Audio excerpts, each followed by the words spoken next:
What's up, Math Superstars? In this edition of Mr. Peterson Presents, I'm bringing to you integers and absolute value.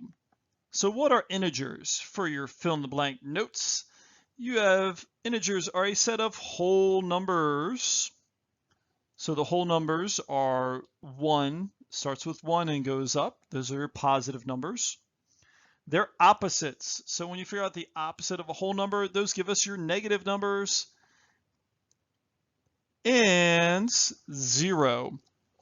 So this is what it looks like. So on your notes, you also have a number line. Please fill in your number line. It is labeled with 0, which is your origin.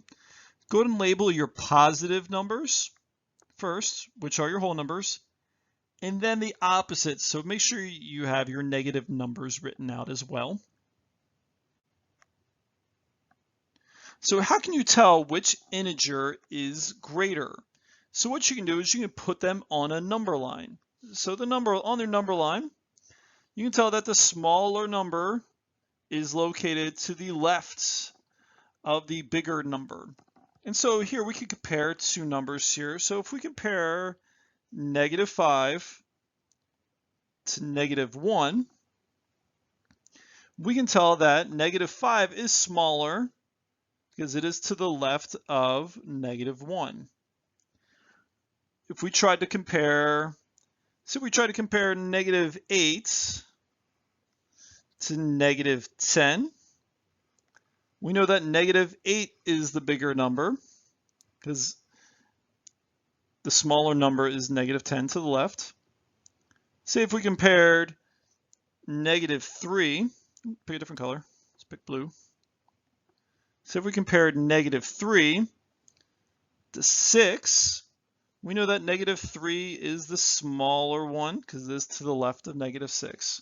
So just a way we can compare, we use greater than or less than for these when we compare.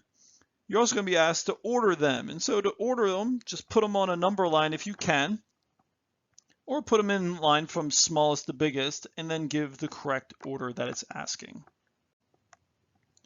So here you're going to see different real life situations.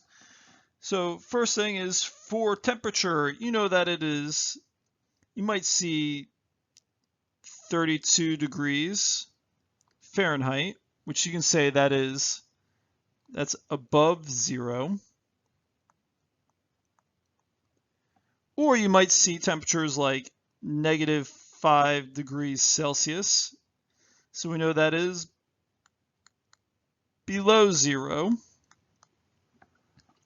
You might see finances. So in finances, we have things like deposits. So those are positive numbers. And withdrawals. Those are negative numbers. You might see things like sea level when we read maps. So when you see this, we can say it's above sea level. So things like mountains or different types of terrain. Or you might have things like below sea level. So those will be listed out as the negative numbers and positive numbers. Things like below sea level, you might be under the water, or there's actually areas in America that are below sea level. So it's kind of cool, maybe some cool stuff to look up in Google. But you also have things like sports. You have gaining yards or losing yards. So it'll be listed with positive and negative numbers. There's also a lot of other real world scenarios that you can look up on your own.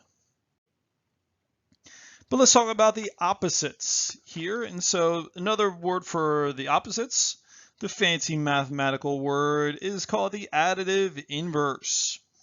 So all that's saying is, say if we figure out the opposite of 4, so we know this is, so we know this is 4 units away from 0. We can say the opposite is going the opposite direction. So what's 4 units away from 0 is -4. So we'd say that 4 is the opposite of -4. So let's try another one. What about 7? What's the opposite of 7? So we know that this is 7 units away. So the opposite of 7 would be, you guessed it, -7.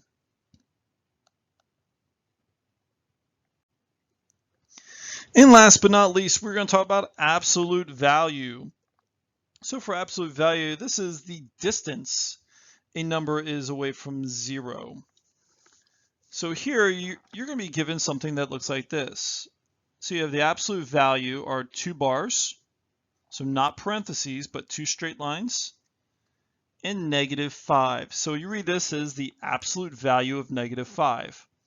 So what we do is we find -5 on our number line.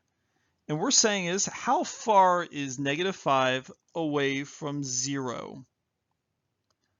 So we know that this is 5 units away from 0. So we can count them like this. 1, 2, 3, 4, 5. So we can say that the absolute value of -5 is equal to 5. So we're just figuring out the distance. So it's never can be negative. So we can do the same thing for the absolute value of -7. So we have our 2 bars that tell us that. So what is the distance? -7 is away from 0.